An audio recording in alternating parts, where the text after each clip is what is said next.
Hey everyone, Willie Renshaw here. Today I'm reviewing The Mountain Between Us, directed by Hany Abu-Assad, starring Idris Elba and Kate Winslet. This movie is based on the novel by Charles Martin. It's about two travelers who are stuck in the airport. I believe it's in Salt Lake City. They end up hiring a charter flight, and then their pilot on the charter flight has a heart attack in midair, and then their plane goes down in the middle of the wilderness. And this movie is their story to survive. This movie was kind of a mixed bag for me. There's a few things that I thought worked well, and there's some things that I didn't think worked particularly well. The first act I thought was a little bit choppy. A couple things happened pretty quickly, and it left me wondering how exactly we got from point A to point B.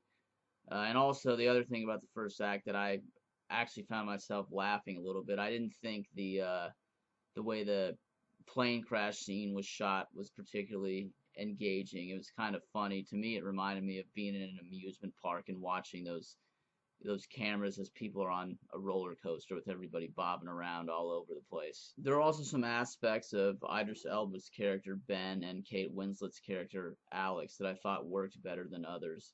I thought the movie did a good job of showing their relationship grow just as two strangers kind of banding together to try to survive a terrible situation.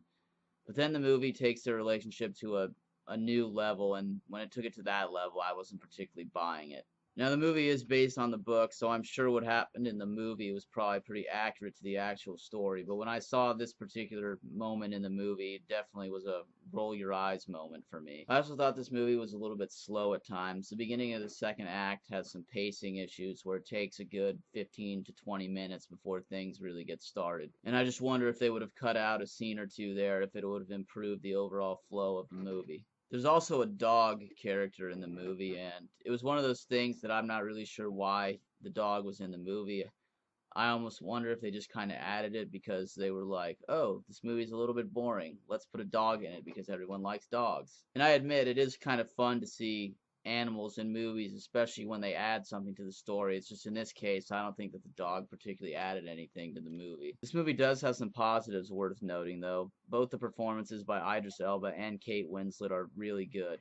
You can also tell the director has some talent. He was actually nominated in 2013 for Best Foreign Film, and he does a really good job of conveying his character's feelings and emotions. I just think what ultimately happened with this movie is when they tried to transfer it from novel and adapted it into a film, there was just some things from the book that probably worked that didn't carry over so well into the movie. This movie was really close in terms of whether I would recommend it to people or not. Even though the acting is good as well as the directing, ultimately I just don't think the story is compelling or interesting enough to warrant people spending money to go see it. So with that being said, I would give A Mountain Between Us a final score of 5.7 out of 10. Alright guys, I think that's going to wrap it up for today's review. Are you going to go see A Mountain Between Us? Or if you saw it, let me know what you thought in the comments below. If you like this review, feel free to check out some of my other ones. And as always, remember to hit that subscribe button. Until next time, take care.